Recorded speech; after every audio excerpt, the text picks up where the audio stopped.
Chapter 10 Malicious Mischief. Malicious mischief, the act of purposely destroying the property of someone else's business. Jessie was all in knots. Evan was madder than ever at her, and she couldn't figure out why. He had said, "Do you want to call off the war?" And she had said, "Sure, let's call off the war," or something like that. That's what she'd meant to say. That's what she'd wanted to say. But what had she really said? She'd mentioned Megan. Oh, she'd almost spilled the beans about Megan giving her $104. But she hadn't. She kept her mouth shut just in time. Jessie smiled, remembering that. So why had Evan acted like that? What was the matter with him? Jessie lay down on her bed. The world was a confusing place, and she needed Evan to help her figure it out. If this is what fourth grade was going to be like, she might as well just give up now. And there was something else that was tying her up in knots. That $208, it wasn't really hers. Megan had given it to her to make a donation. She hadn't given it to Jessie the way Evan's friends had given their money to him. That still made her so mad when she thought about it. Oh, she wanted to get even with him for saying she didn't have friends. So even though it looked like she had $208 in her lockbox, only half of that money was she could honestly call her own. Still, if push came to shove and she needed it all to win, sure, she'd use it all. This was a war. But if she pretended that all the money was hers... Hey, what if Evan has even more than that? So if she lost, even with Megan's money... Gulp, she hadn't thought of that. If she lost, even with $208, if she lost, oh my gosh, winner takes all, she would lose all of Megan's money to Evan. How could Jessie explain that to her friend? You see, I took all the money you earned to help rescue animals and I lost it to my brother, who was going to buy an iPod. Megan would hate her. All the girls who were friends with Megan would hate her, and Evan already hated her. So that would be goodbye fourth grade. She couldn't use Megan's money to try to win the bet. It was too risky. But she didn't have enough to win on her own. Jessie felt desperation rise in her throat. How much money did Evan have? She had to find out. Jessie tiptoed upstairs to the attic office. She listened at the closed door. Her mother was on the phone. Then Jessie snuck downstairs. Evan was watching TV in the family room. Like a whisper, she crept back upstairs and into Evan's room. There was a strict rule in the Tresky household. No one was allowed in anyone else's room without an express invitation. That was the term. It meant that Jessie had to say, "Evan, can I come into your room?" And Evan had to say yes before she put even one toe over the line. So even though Evan's door was wide open, just crossing the threshold was a direct violation that carried a fine of $1. But that was the least of Jessie's concerns. She snuck over to Evan's bookshelf and picked up a carved cedar box, Evan's chosen souvenir from the family summer vacation. The orange red of the wood of the box had a scene etched into the top, a sailboat sailing past a lighthouse while gulls flew overhead. The words Bar Harbor, Maine were painted in the sky. The box had brass hinges and a clever latch. What it didn't have was a lock. Jessie flipped open the lid, immediately smelling the spicy, sharp scent of the wood. She couldn't believe her eyes. Her hands started pawing through the bills. Dozens of them. There was a 5 and a bunch of... There was a 10 and a bunch of 5s and more ones than she could count. She sat on Evan's bed and quickly sorted out the money. Evan had $103.11.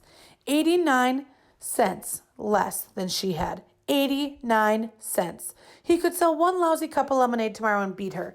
And there was nothing she could do about it because she'd been at the beach. She'd be at the beach. I can't let him win, she thought. I can't. She had even gotten to the point where she couldn't remember what had started the whole war. She couldn't remember why it had been so important to win in the first place. Now she just had to win. She messed up the money and stuffed it back into the box. That night in bed, she lay awake, trying to think of some way to stop Evan from selling even a single glass. Sometimes in the dark thoughts come. Jessie had a very dark thought. The next morning was Sunday, and the rule in the Tresky house was that everyone could sleep in as late as he or she wanted. But Jessie awoke to the sound of the electric garage door opening. She sat up in bed and checked the clock. 8 o'clock a.m. Then she looked out her window just in time to see Evan pedaling away on his bike, his backpack on his back. She quickly dressed and hurried down to her kitchen. Her mom was making scrambled eggs and toast. "Hi, Jess, want some?" she asked, pointing with the spatula to the pan of sizzling eggs. "No, thanks," said Jess. "I washed your blue bathing suit last night. It's hanging in the basement. What time are the Moriartys picking you up?" 9 o'clock, said Jessie. "Mom, where did Evan go?" "He went to the store to buy some lemonade." Mix. Jessie's mom scooped the eggs onto a plate and put the pan in the sink. When she turned on the faucet, the pan hissed like an angry snake. A great cloud of puff steamed up into the air and then disappeared. What's going on, Jess? What's with all the lemonade stands you and Evan fighting? Jessie opened the pantry cupboard and pulled out a box of Kix. Nothing, she said. She watched the cereal very carefully as she poured. She didn't want to look at her mother right then. Mrs. Tresky got the milk out of the refrigerator and put it on the counter next to Jessie's bowl. It doesn't seem like nothing. It seems like there's a lot of bad feelings between the two of you. Jessie poured her milk slowly. Evan's mad at me, and he's going to be a whole lot madder after today, she added in her head. What's he mad about? Asked Mrs. Tresky. I don't know. He called me a baby and said I ruin everything, and Jessie felt it coming. She tried to hold it back, but she knew it was coming. Her shoulders tightened up, her chest caved in, and her mouth opened in a howl. He said he hates me. Tears poured out of her eyes and dropped into her cereal bowl. Her nose started to run and her lips quivered. With every sob, she let out a sound like tires squealing on a wet road. For the whole time Jessie cried, her mother wrapped her in a hug, and then, like a faucet turned off, Jessie stopped. She had told the truth, and she really didn't understand why Evan was so angry. Even before the lemonade war, he had been mad, and Jessie still didn't know why. Better? Asked Mrs. Tresky. Not much, said Jessie. She wiped her nose with a paper napkin and started eating her cereal. It was soggy, but thankfully not salty. Don't you think it would be a good idea to find out what he's mad about? Asked Jessie's mom. You're never going to stop being mad at each other until you both understand what the other person is feeling. I guess so, said Jessie. It can be hard sometimes. It's even hard to know what you're feeling yourself. I mean, how do you feel about him? Asked Mrs. Tresky. Jessie didn't have to think long. All the insults and anger, the confusion and fighting seemed to converge in a single flash of white-hot feeling. I hate him. I hate him for saying all those mean things and for not letting me play. I hate him just as much as he hates me. More! Mrs. Tresky looked sad. Can we have a sit-down about this tonight after you get back from the beach? No, said Jessie, remembering the spit vow. Evan would be mad if he knew that she had worried Mom with their fighting. And then he'd spill the beans about the terrible things she was about to do.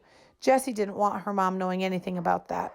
We'll work it out ourselves, Mom, I promise. Evan and I will talk tonight. I'm sorry I've been working so hard, said Mrs. Tresky. I know it's a lousy end of the summer. It's okay, Mom. You gotta work, right? Yes, no, I don't know. I promise I'll be finished by dinner time tonight. That way we can all go to the fireworks together. Jessie's mom looked out the window. I hope they don't get canceled because of weather. They're saying scattered thunderstorms this evening. Jessie and her mom finished breakfast without saying much else. I'll clean up, said Jessie.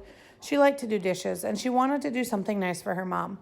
While she cleaned, she thought about the terrible plan she had come up with last night. It was mean. It was really mean. It was the meanest thing she had ever imagined doing. I'm not going to do it, she decided. I hate him, but I don't hate him that much. She was putting the last glass in the dishwasher when Evan walked in. His backpack was bulging. I thought you were going to the beach for the whole day, he said. Megan's picking me up in half an hour. She thought she saw Evan stiffen up. Good. What's in the backpack? Not much, he said, dumping out the contents onto the kitchen table. Cans of lemonade mix rolled all over. Jessie tried to count, but there were too many. 15, 20. Holy macaroni, how many cans did you buy? 32. Evan started to stack the cans in a pyramid. But you don't need that much. Even to win, you don't need that much. That's, she did the calculations in her head. That's 256 cups of lemonade. If you sell them at 50 cents a piece, $1. I'm going to charge $1 a piece. Jessie felt like her head was going to explode. You'll never sell it all, she said. There isn't a neighborhood in town that will buy 256 cups in one day. Too much lemonade, not enough thirsty people, she thought. I'm going to roll like the ice cream truck. I'm going to mix it all up in the big cooler and wagon it from street to street. The high today is going to be 94 degrees. It might take me all day, but I'll sell every last drop. 256 smackers. And then tonight, Juicy, we count our earnings. Don't forget, winner takes all. But you don't need $256 to win, she shouted.